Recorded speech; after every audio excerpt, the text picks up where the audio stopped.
Hey, everybody out there. I'm gonna go ahead. I was not going to stream today. I was actually going to put everything aside and postpone it. I apologize that I missed last weekend, but certain things have just been kind of on my mind that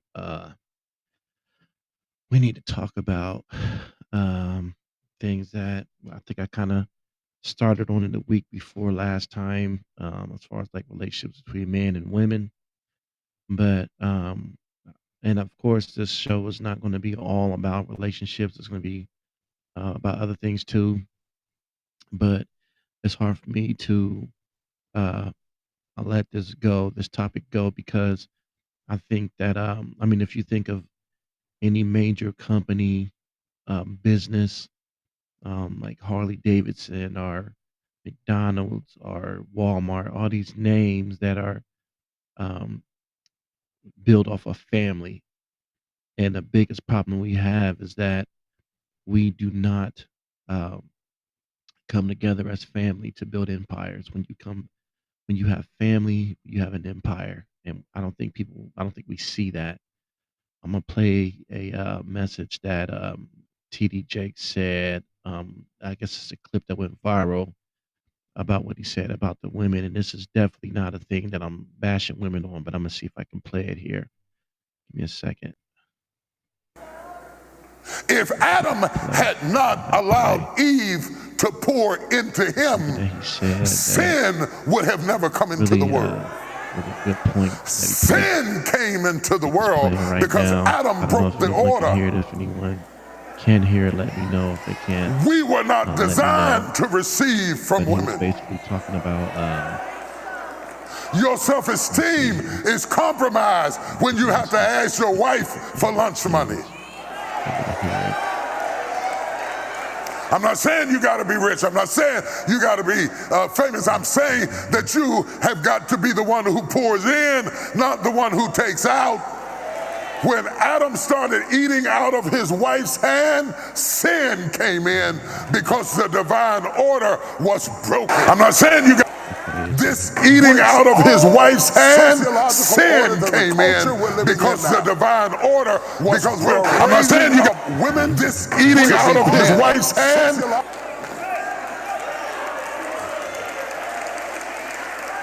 This eating out of, and you are not applauded for your femininity. You are applauded in the contemporary society by how tough, rough, nasty, mean, aggressive, hateful, possessive you are, and you are climbing the corporate ladder, but we are losing our families.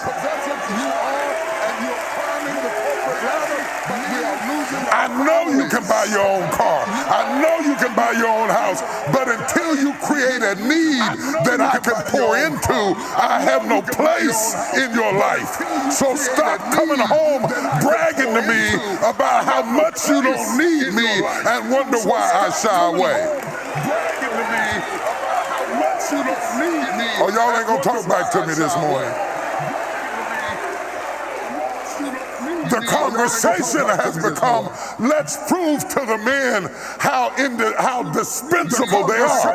And it is born out of pain because we hurt you. How dispensable and betrayed you. And it is born out and lied to you. And cheated to you. And you became like you became out of pain. And cheated to you. And you became like you became. Lord, I told you they wasn't going to like this, Jesus. Oh, Lord. I told you they wasn't going to like this, Jesus. Oh, okay. Lord. So I that's the told you end they of wasn't that. going to like Let me this, Jesus. go back to what we were talking Oh, about here. Lord. So I that's the told you end they of wasn't that. going to like Let this, me Jesus. let me see. Go back to what we were talking about Oh, here. Lord. So I that's the told you end of they wasn't that. going to like this, So Jesus. anyway, like I said, Oh, Lord. I told you it's they a wasn't big going to like thing this, to me Jesus. as far as what's going on with family. I think it had an echo to it or not. Let me know if anyone can see the comment, or give me some feedback on that. Let me know if there was any feedback or not. Um, but yeah, I'm just seeing that I don't know why we have this beef toward one another as far as um women and men. I don't understand it. I don't know. This I was just talking to my wife last night. I was talking to my wife and my daughter yesterday, and for something that came to my attention is this. I think that everyone wants to be heard, right? Which ain't a bad thing. Um, you want to hear from both sides. But just a strategy for me, and whether um you this is couples. I'm not just talking about couples and married couples, a boyfriend and girlfriend. I'm talking about the man and the woman in general.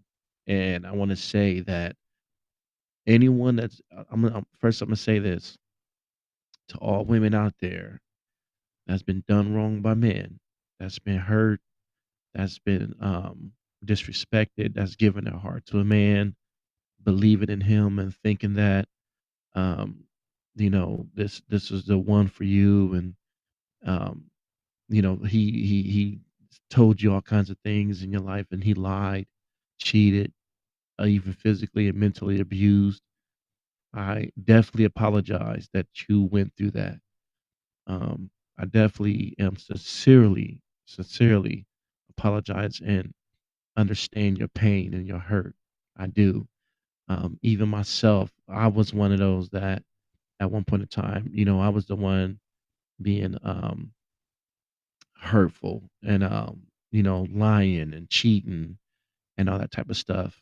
And all I did was expose me the areas that I need to build in. And I took those situations and I learned from them and I grew.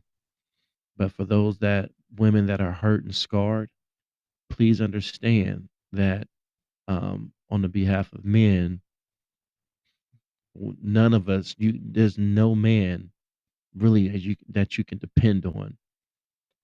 There was only one source that you can truly depend on that would never lie to you, never betray you, never cheat, and that's God. That's God the Father.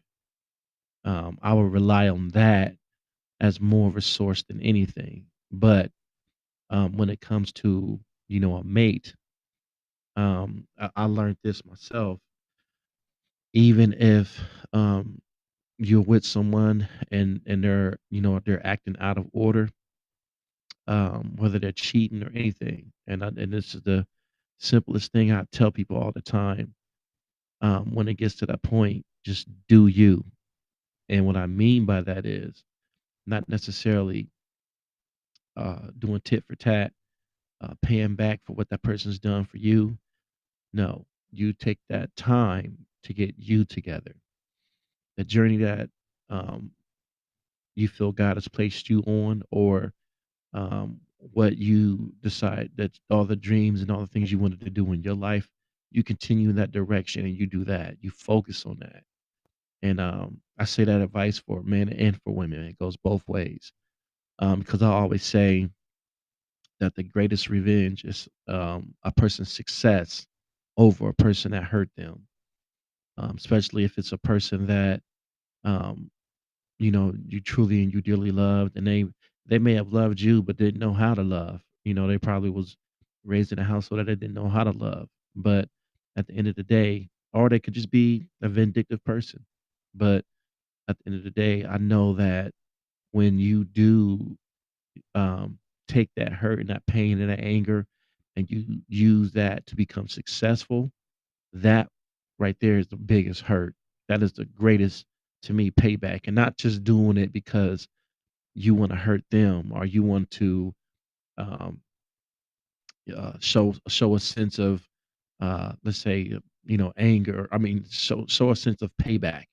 It's not about that. You will fail doing it for that reason. But if you were to do it because you use that anger and that hurt to grow and to get further, that's the greatest fuel that you can ever use. I know for me, and from even from what I've heard from a lot of people that I talk to, that's the greatest revenge to me. Seeing someone that you were with, and that person may have thought in their mind you ain't never going nowhere, or you ain't gonna never about to be nothing. So I'm gonna treat you any type of way, and you become something great from that, and knowing that they didn't have anything positive to attribute to that, knowing that their success was without you, and they may be even be in a state to where they may be doing better than you, and you had no part of that, no positive part of that. That hurts.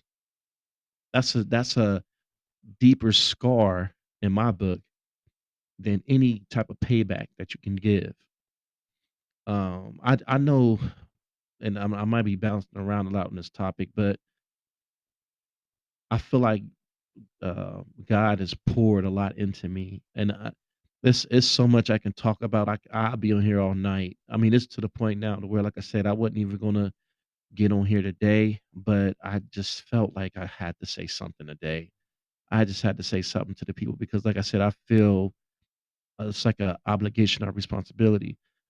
Since I've been studying the Word of God and doing a lot of research, studying the culture of like how Hebrews and all those worship God back even before the times of Christ, before he entered the world.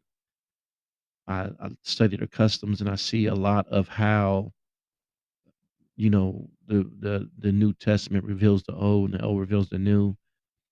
I learned that when he poured, we're vessels. We are literal vessels. Once you become um once you accept Christ and you become his sheep, and you're in his fold and you follow after him, and he began to teach you things, he began to show you things. I learned that with us being vessels and the knowledge and the wisdom he's pouring into us is living water. Is literally living water. So we as vessels are living water. And there are so many out there that are lost, that are thirsty.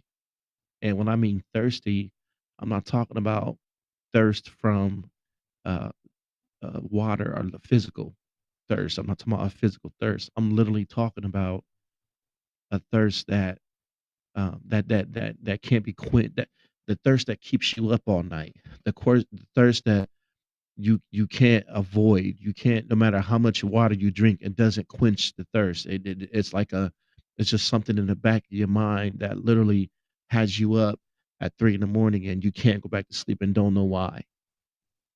That's the living water he pours into you. But the thing that I'm learning is that everything that he's poured into me, and me being that vessel containing this living water, I am to pour into those that are thirsty. So what I'm saying to you now, even especially about relationships, because it's really big in my heart to talk about this.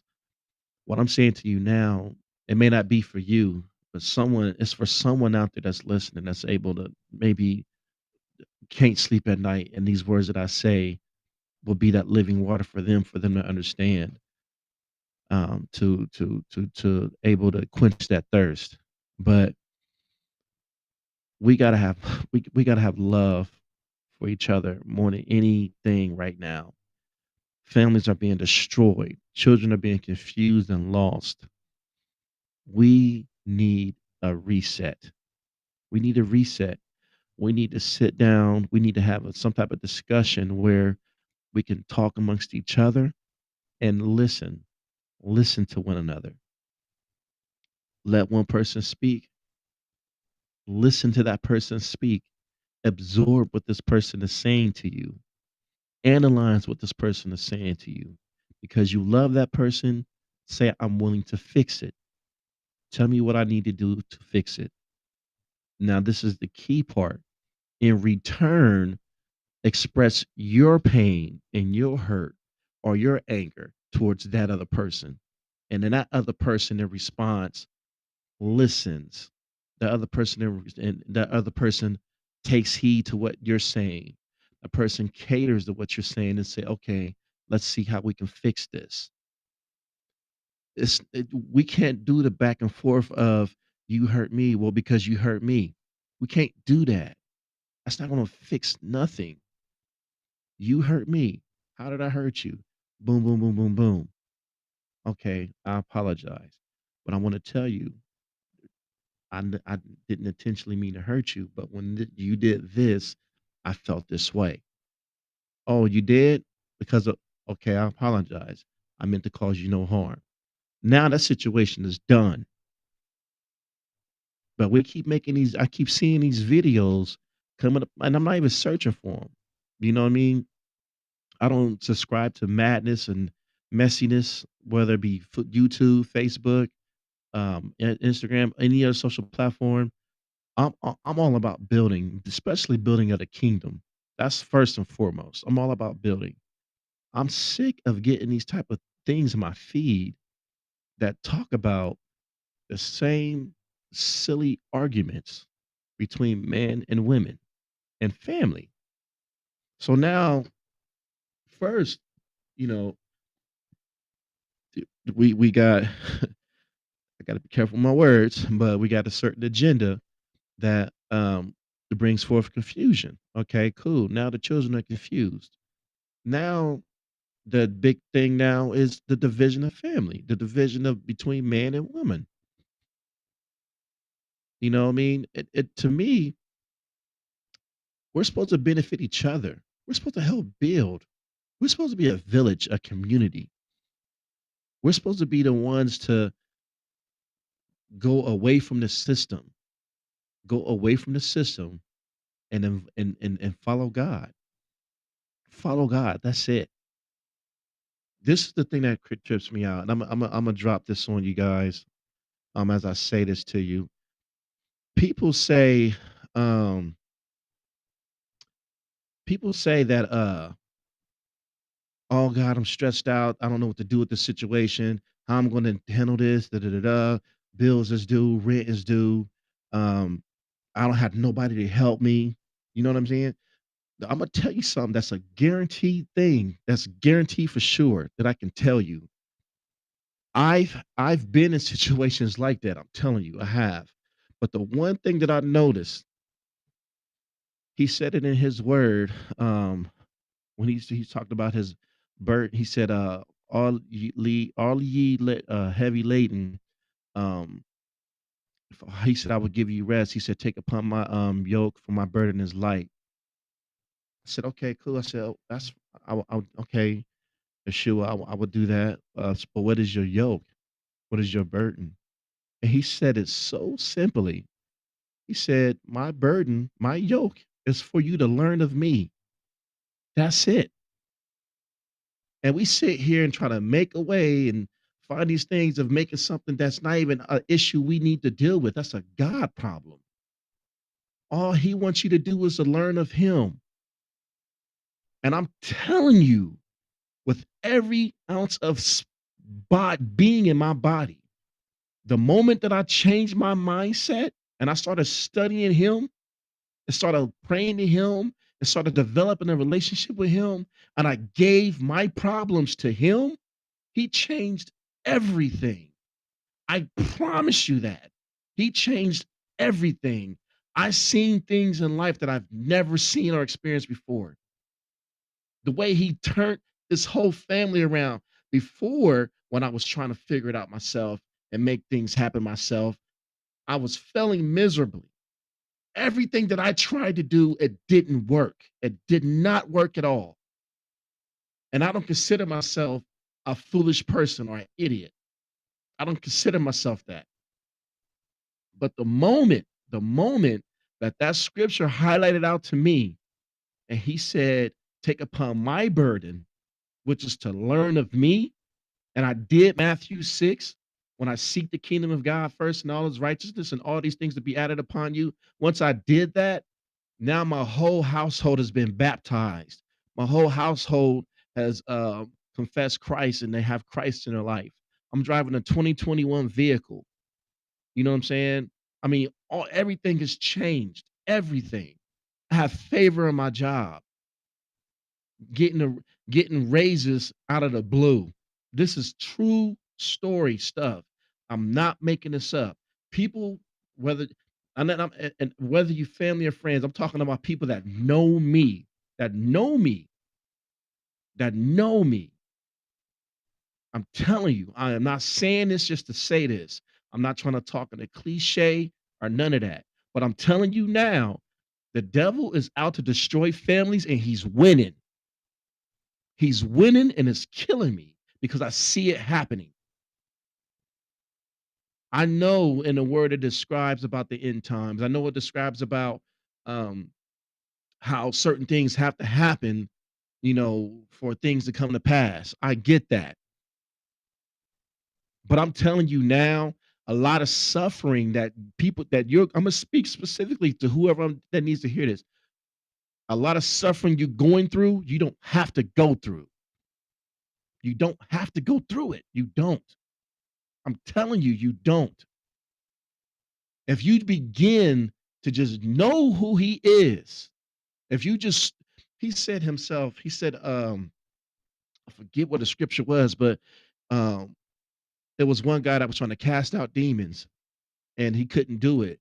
And he said, Jesus, I know. He said, Paul, I know, but who are you? And he jumped into him. And then it was another scripture where Jesus himself said, he said, you can cast devils out of my name. You can, prophesy in my name. You can do this. But he said, I never knew you. I never knew you.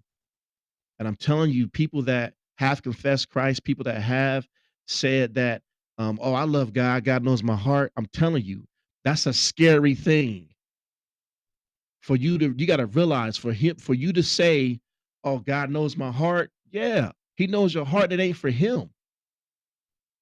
And you're going to be the one to say that he going to say, I never knew you. He going to say that. And you're going to be shocked. Because when you know God, you let him take over. When you know God, you show him that you trust him. Hebrews 11, it says it's impossible to please God without faith. Without faith, it's impossible to please him. You're not showing him any faith at all. You're not. You're not doing anything to show and prove to him that he can take care of you. You won't even give him a chance to show you that he real. People just expect to get this supernatural clouds open up in the sky like Paul, like he did with Paul, and say, "Here I call you my son or my daughter." It could be something as simple as you need money to pay the rent, and you give it to him, and he'll do something miraculously. He will do it just like that. But you won't even give him a chance to do it because you want to do it yourself. You don't understand by now that everything you tried it ain't working. You don't get that. You don't see that. Evidently, if you're trying to do it and it's not working, evidently it's not meant for you to do it. I can't get on a plane right now and say I'm going to fly this plane. I've never been trained or none of that. Never. But I want to take over and fly this plane because I'm ready to go right now and kill us all, kill everybody on board. That's what we do with our lives. Whether you realize it or not, you're trying to be God. You're trying to be God, and it's not working. And then you think that, okay, I'm gonna do it this way. That's insanity. You're trying to keep doing it, do the same problem yourself. You're trying to fix the same problem yourself over and over again, and you know you're not. What you're doing ain't working. You know it's not working, but you think it's going to be different this time. That's insanity. That's crazy. And I'm telling you, seek Him. Let Him show you He real. He is the same God that was with Abraham that called him out to himself and said, I want you to, he said, I'm a have nations come through your loins. He's the same God. The same God that talked to Elijah. He was so close with Elijah. Elijah was so close with him, he didn't even die. He translated to heaven. Same God that departed. All this stuff is real. I even did, okay, so look, I'm a type of person that I'm a digger. I study, study, study, study. When it's something that I'm locked in on, I study it. Right now, the biggest thing that I want to study and know is my Father. I want to know him. I want to know him like I know my children, like I know my wife. I want to know him. So I've even done research on these historic areas that the Bible describes. And I'm telling you, man, if you do the research yourself, you will see that those places are accurate. So if those places are there's actually a Mount Sinai, there's really a real Mount Sinai where it has burnt ashes on the top, which the Bible describes that when he had them consecrate themselves, he came from the bottom, he came from the top of Mount Sinai, and the people were afraid on the bottom. That's a real place. That's real. That stuff is real. It's a real Mount Sinai, but not tourists can't come in. They can't. They got it fenced off. You can't even come inside. So even if it's just that alone that exists, that's real. Wouldn't you think that everything? Come on, man. I don't understand why you continue to think that you can do it without God. He is the creator of all things, which means that anything that exists in life, including us ourselves, he created. With him being the creator, he knows how to operate everything. We don't. So who are we to try to fix something that only he can fix because he created it? He created it. But yet you want to fix the impossible. Something else that dawned on me.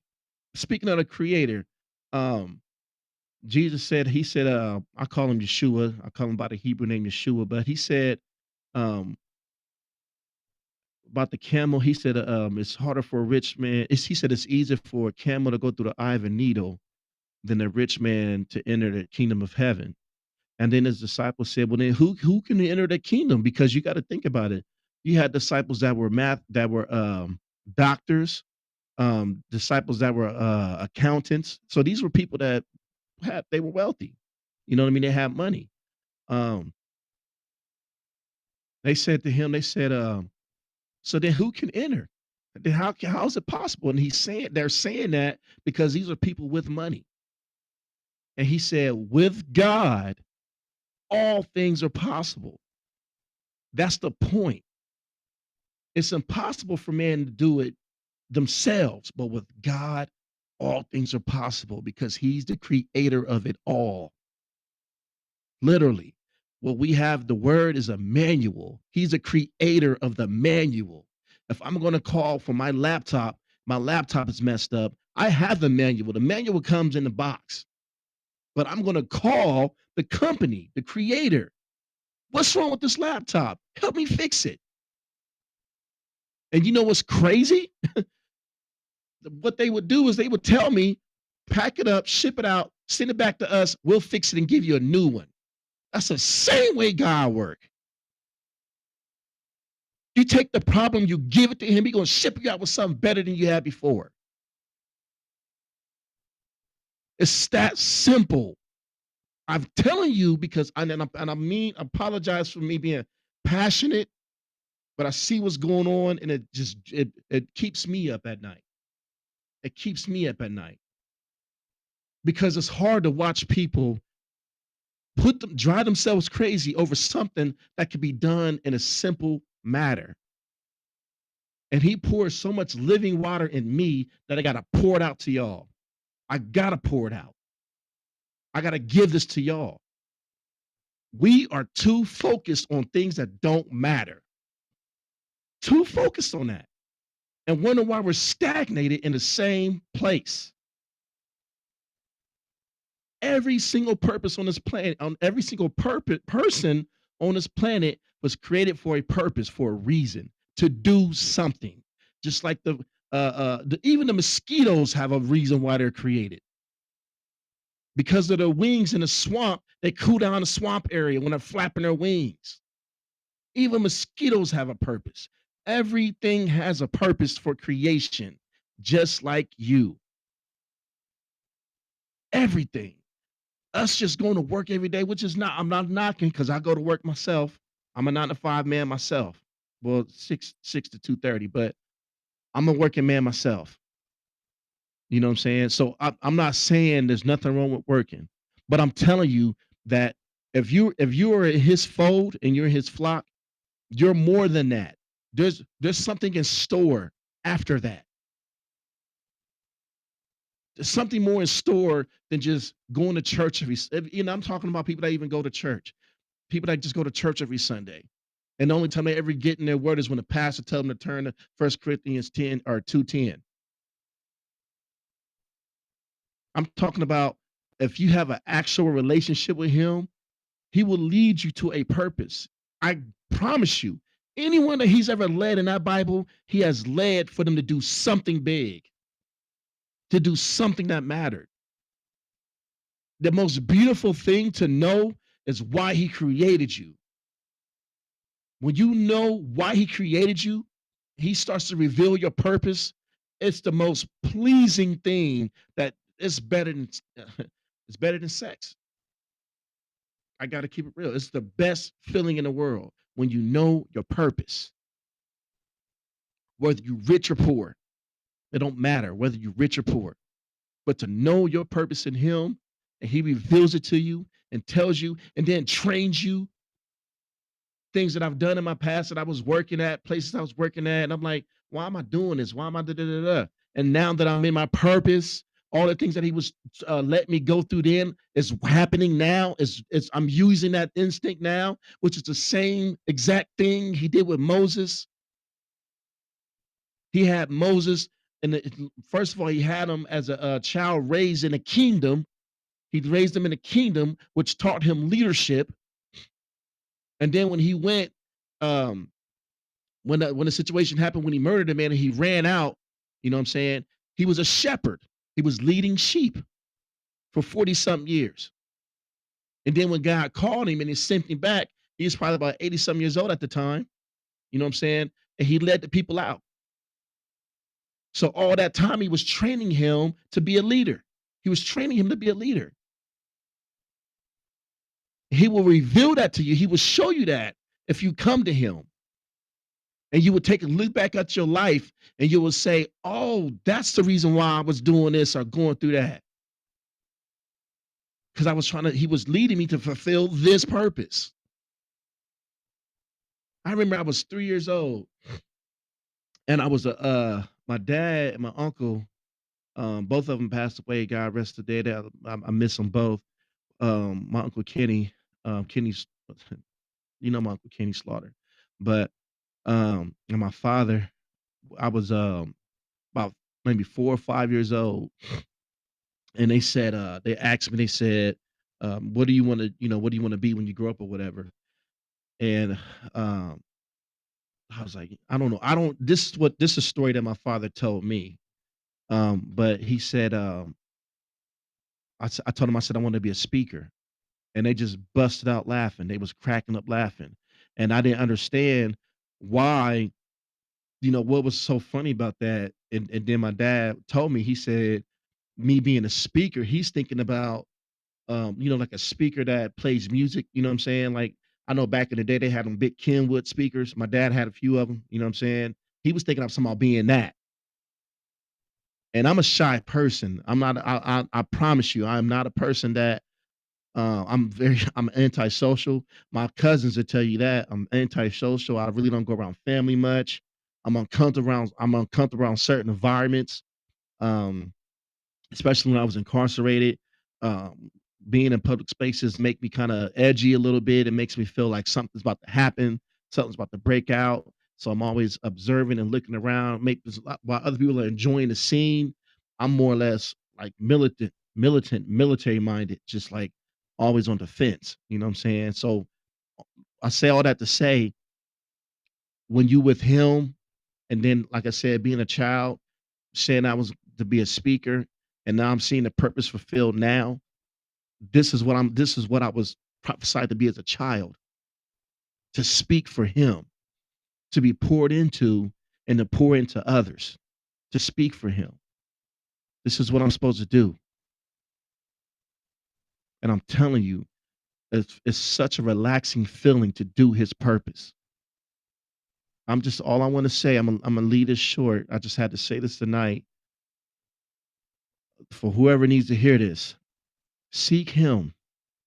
Seek him and let him change everything around. I think it's Jeremiah 29:11. The things you talk about before you even born. He had plans to love you, not to harm you, but for plans to exalt you and lift you up.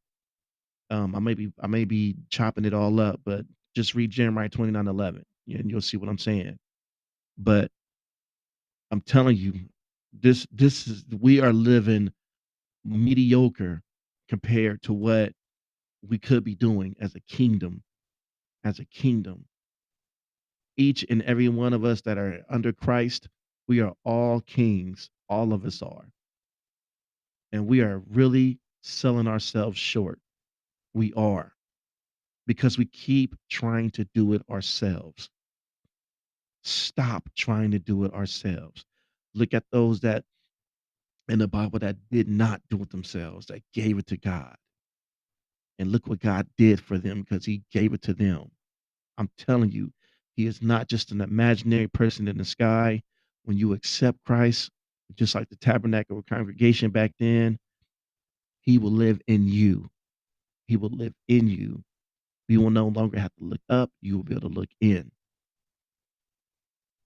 And then once you accept him, once you believe in him and you accept him, he will begin to speak to you. You will hear thoughts in your mind that you think is yours and it's not. And you'll just be like, man, where did that come from? And you know it ain't you. That's God coaching you, telling you. Or if you're reading the word, you might have read the word 1,000 times. But every time you read it, it's something that he points out different. Even if it's the same exact scripture, he will point something out different. And then he'll say, remember this? This is what look at the Old Testament. Dun, dun, dun, dun. And it'd be like, oh my God, that connects. That's him pouring into you. He said to the disciples himself, he said, there's more that I want to teach you, but I can't because I have to let the comforter come. And that's what the comforter does. That's what the Holy Spirit does.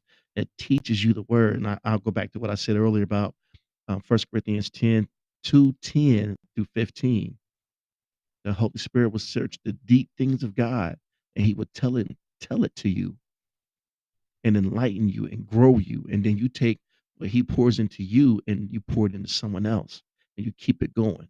And then at the same time, he's elevating you and he's revealing your purpose. Your purpose could be music, it could be a musician. All that you do, you do unto the glory of God. It could be a musician, it could be a speaker, it could be a cook, it could be anything that he um, desires you to do.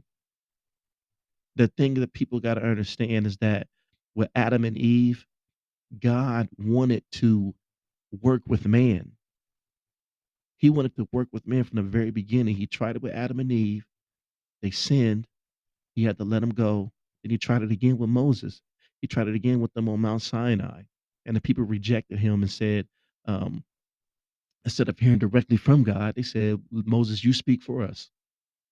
And then he did it again on the times of Samuel, when Samuel was a prophet and the people was complaining, they wanted a king because all the other nations had kings. So then they made King Saul king. When all God wanted was a relationship with man. That's all he wants. He wants a relationship with you so he can build with you and that you can fulfill whatever purpose that he wants in his kingdomship. He wants to have his kingdom that's in heaven down here on earth through you, through you, through you. So stop settling for less with you trying to do it yourself. Seek him. Let him guide you. Let him show you what he wants you to do. And I'm telling you, I promise you, every desire in your heart that you ever wanted, he will give you better. And then he will even show you the things that you thought you wanted, you didn't need. He would even show you that. Things that you thought, he would change your desires. He will change them. The things that you thought you wanted, he will expose it and show you that you don't even need it. That it wasn't good for you from the start. Let him pour into you. Follow him. There's so much more that I want to tell and talk about, but I can't. I can't. It'll be too long. And I know it's a Saturday night. I know people want to, chill, kick it. What time is it? 8:20. You know what I'm saying? Most time people ain't on here listening to me on a Saturday night, but I just had to get this off my chest because it's been a burden on me this whole time. He wants to build kingdoms through you. He wants to build an empire through you. If you are chosen by him, it's not just for no reason. He wants to pour into you to pour into someone else. I am now, um, it's so crazy, the things that I go through in my life and all the pain and suffering and the things that I went through. I didn't have nobody to really guide me and pull me out until I met the Father. I met Abba, and he pulled me out. He showed me he was with me. He showed me when I didn't even know him, all the times he was there, all the times he was with me, and I didn't even realize it. And then now that I see it now and it's so crazy. He brings individuals that that are going through what I went through, and I get excited because I know the answer to that. They sitting there looking at me, man, calm down, just and I'm like, no, I know what you're talking about. So and when I say I feel you, I'm telling you, I feel you, but I got the answer. I got the answer so you don't have to go through further struggle, so you don't have to go through further pain. You know what I'm saying? I got the answer, whether you are abused, whether you been cheated on, you know what I'm saying? Whatever type of pain, I got the answer. I got the answer because he gave me the answer and I'm giving it to you. I'm giving it to you. And I'm telling you, you crossing my path, going through what I went through is not a coincidence. It's not. I went through the pain and suffering so you don't have to, just like Yeshua did for me. And I'm going to tell you how to get out of it. I'm going to tell you how to get out of it before it starts or while you're in it, because he gave me the answer to give to you. So this is why I'm pouring out into whoever needs to hear this now. This is why I'm pouring this out. I'm telling you. But the first thing you got to do is you got to submit and know that you can't do this on your own. I had to turn around and look back at all my mistakes and realize I can't do this on my own. I had to. Once I realized I couldn't do it on my own, everything changed. And I gave it to him. Everything changed. I'm gonna tell you this testimony right real quick before I get off. Even with this vehicle we had it for over a year now. And mind you, we had bad credit, but um once my father passed, my we was using my father's vehicle for whoever needed it amongst the siblings. You know what I mean? So um at that point in time I needed a vehicle. And I was using my father's vehicle and going back and forth to work or whatever, and my baby sister needed it. And I was like, man, I said, shoot, I'm gonna have to get to work. Um, Without a job, I can't pay bills. I don't have enough money to do the Uber thing, so I don't know how I'm gonna do this. So long story short, I was I was told, give it back to her. Don't be angry. Don't be upset. And not only that, he said, fill the gas tank up for her. So I told my sister, I said, okay, cool. Let me finish this week off of work. And I think we ended up working that Saturday too. And I told her, I said, I'll drop the vehicle off. I'll give it to you, whatever. After I get off work Saturday. So I'm dealing with myself, you know, kind of upset, but at the same time, trusting God. Like I said, and like Yeshua said, I just need the smallest grain of a mustard seed, right? So I just believe that much. I said, I'm gonna give it to you because I know I understand that this is the God problem. There's nothing I can do about this. This is a situation that you got to work out. So and I give the car back. No, and then I'm on my way up to my sister's house, and I'm on the freeway, And like I said, I'm battling with myself, and the Holy Spirit's ministering to me, and He's telling me, He said, "Fill the gas tank up, fill it up." So I stop by the gas station, fill the gas tank all the way up to F, take it to my little sister. She takes the car, takes my dad's car, drops me back off at home, and boom, we out of a car. And mind you, prior to this happening, I immediately told my job. I said, "Okay, cool." I said, "I'm gonna need a week off of work," because they're not aware, they don't know, but I had no way to work at all that whole week. So my my job, they blessed me with the week off, which I didn't even have time to take off. I didn't even have the time or the hours to take the PTO to take the time off, but they gave it to me off. I just told them it was for a personal reason, and they didn't ask for no obituary, and they just said, "Yeah, go ahead and do it." So I dropped the call. I mean, she drops me off. I'm off for a whole week, and a whole week I'm, praying and praying and talking to God, and trying to stay positive, trying not to be depressed, trying not to be sad. And the whole time He was ministering to me, giving me scriptures to memorize, giving me scriptures to know. He was talking to me through His word, Isaiah 41, telling me that He has me by my right hand, and that He gonna restore all the years of the cankerworm. He's gonna restore everything back to me.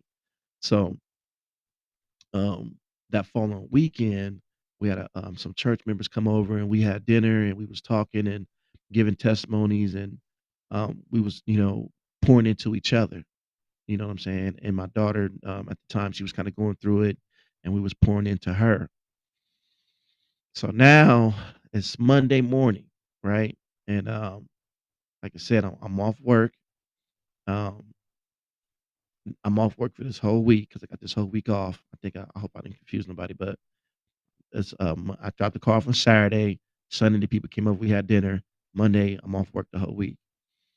So, like I said, the whole week I'm pouring and praying. This is after we talked to our church members. I'm praying and fasting, and God help me do this. I don't know what I'm going to do. I don't know how I'm gonna get this to happen. I don't have no money to get to work. Da da da. Da. So, um,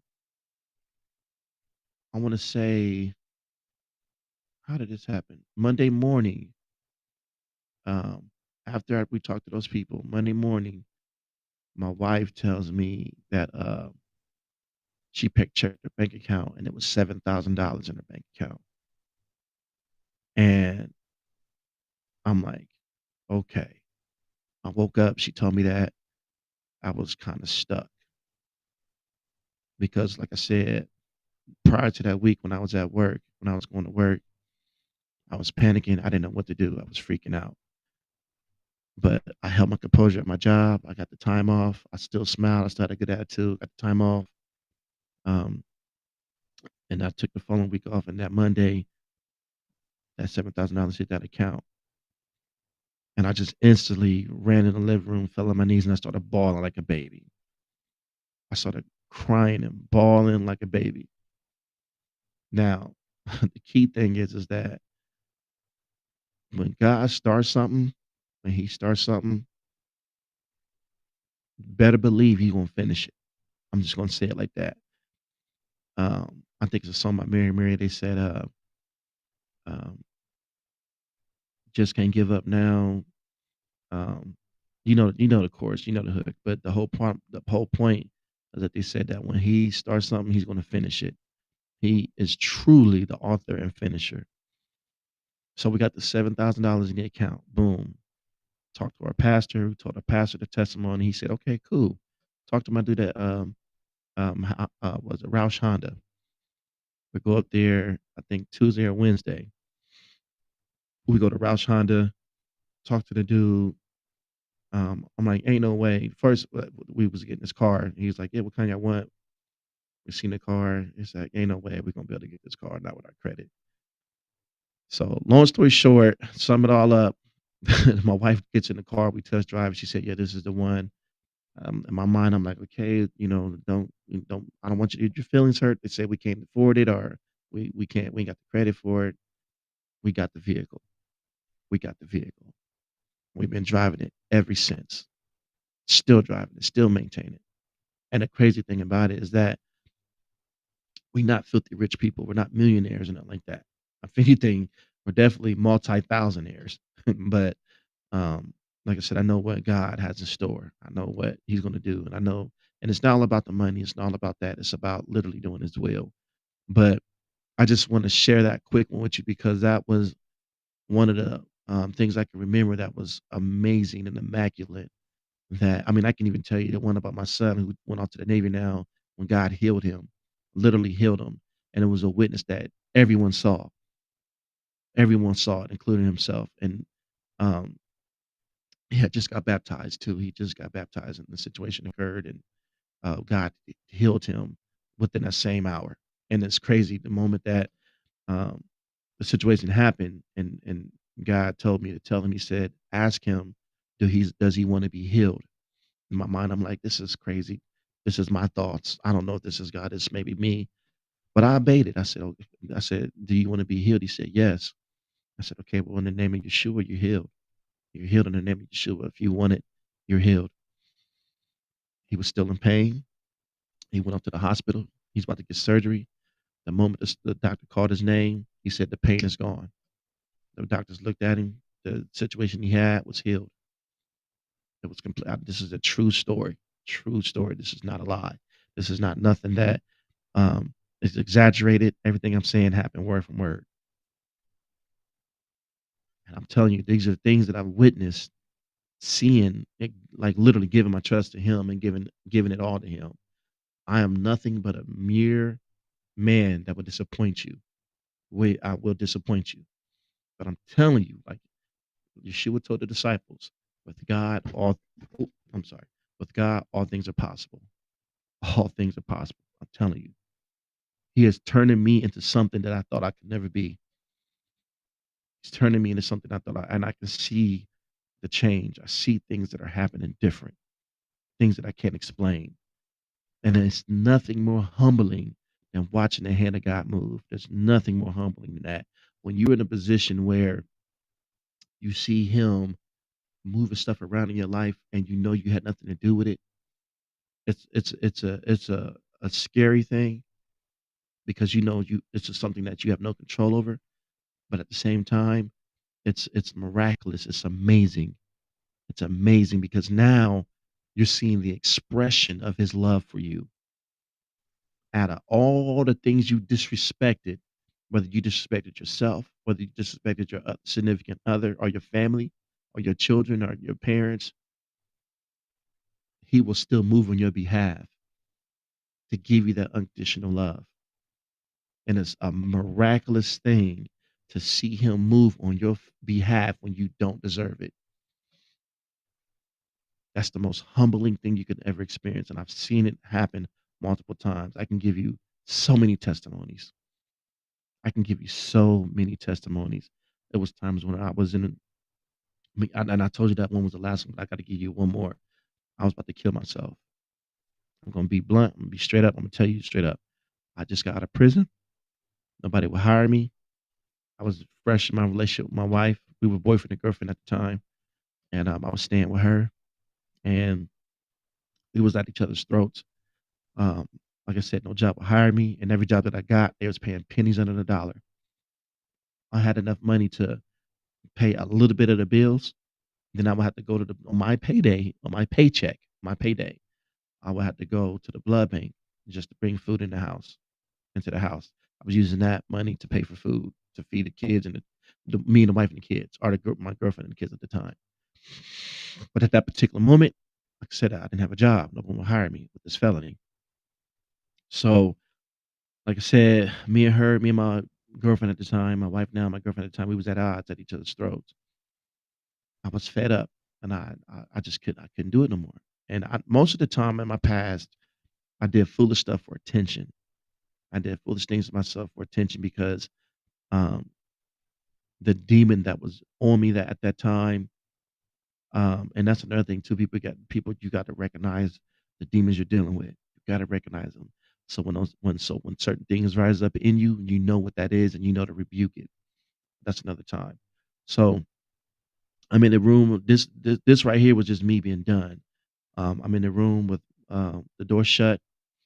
Laying, I'm on the floor.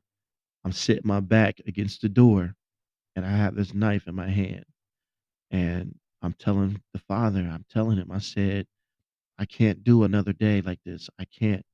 I cannot wake up another day and be miserable like this. I cannot do it. I got to do something quick. Something has to happen.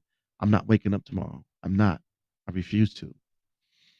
And at that time, I had my TV in my room. I had my Xbox. I had my bed. It was a bedroom. So I'm laying on the floor and I'm prostrated on the floor, stretched out, and with the knife in my hand, and I'm exhausted. I'm just so emotionally broken, spiritually broken. I'm just tired of being sick and tired. And next thing you know, something tells me inside, something says, "Look around the room." I said, "Okay, where's this coming from?" But okay, I look around the room in my bedroom, and something says, "This is all I wanted was your time. I just wanted your time. I wanted your time." And then the voice started telling me, he said, "About your situation, I'm going to take care of your situation. Don't worry about it. I will take care of your situation." And he started declaring who he was to me. "I am your king. I am royalty. I am God of all gods. I am King of all kings and Lord of all lords. I'm the host of heaven." He just started telling me, "I am royalty. This is kingdomship. Um, Everything that is holy is through me." I mean, he just started telling me who he was. So I'm laying prostrated on the floor and I'm thinking to myself, okay, where is this coming from? Is this my thoughts saying this? Because these words are flowing out of me, inside of me, and I'm not thinking, I'm listening. So it can't be for me, right? So at the end, he said to me, he said, "Now get up and make you something to eat." Because prior to that moment, I didn't eat nothing all day. I was too depressed to eat. I didn't have the appetite to eat. So I went up and I made me a sandwich, and then I sat on the porch. And as soon as I took a bite of my sandwich, my son hands me the phone and says, "Somebody calling for you." I answer the phone. It's a job. I promise you, I did not make this up. Job called me and said, "Are you willing to start tomorrow?" And I was sitting there, just I was stuck. I was like, "Yeah, okay, yeah." And it's like, "Okay, be here, 7 in the morning, da da da, da, and we'll get you an orientation, da da da da." I said, "Okay, all right, I'll be there tomorrow." And I hang up the phone, and I sat there for about 15, 20 minutes, like, did this just happen? Like, did this just really happen? Um, what just happened? You know what I'm saying? Like, I was freaking out. Like, what just happened? So I I get off the phone, and I finally get up off the porch, and my wife, well, girlfriend at the time, but my wife was she was still upset with me. She was mad at me, but her I look at her face. Her face knew something happened. She knew something happened, but pride wouldn't let her ask because she was mad at me. Pride wouldn't let her ask, but she was mad at me. I knew she was mad at me. I mean, I knew she was curious about me. She seen something. So I ended up calling my one of my brothers up. Calling my brother. We known each other since we were kids, and I told him what happened, and I just busted out crying like a baby, and I was just like, "Oh my God, he spoke to me, and he told me he would give me a job, and he did." And I was just crying. I was crying uncontrollably. I just couldn't stop crying. And I was like, um, I told him what happened. I told him what he told me. I told him what he was going to do. And I told him he did it. He did exactly what he said he was going to do. And ever since then, he's always provided for me. And even if it was a point of time where I didn't have a job, he provided for me in the process of me looking to where we've been in this house where I live at now. We've been here since we've been here 10 years.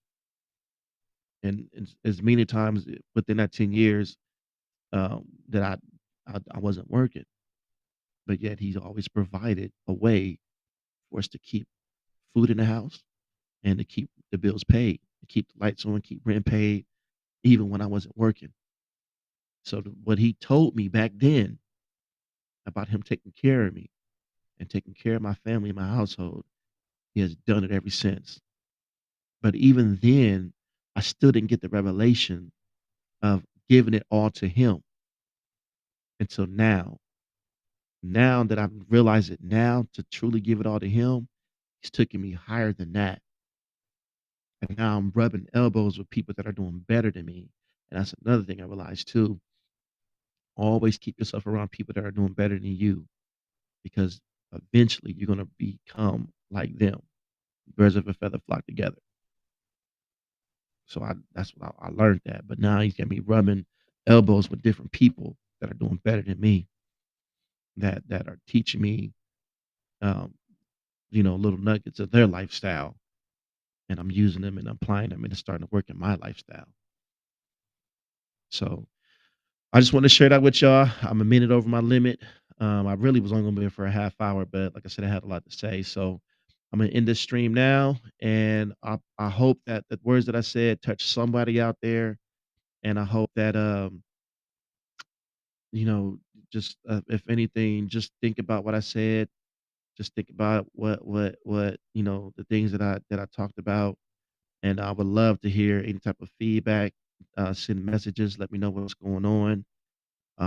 And I promise you I'll be here next Saturday. And next Saturday, I'm actually gonna do it a little bit earlier, hopefully, and I'm gonna make some call. I'm gonna have you guys call in, and we can talk and everything. That number that you see on the left hand side, that is a number that you can call in at. If though, but next weekend I'm gonna actually pick a topic, and we're gonna call in and talk about that topic. But I just had to get it off my chest. So I will see you guys next Saturday on Culture Construction, and I will talk to you next weekend.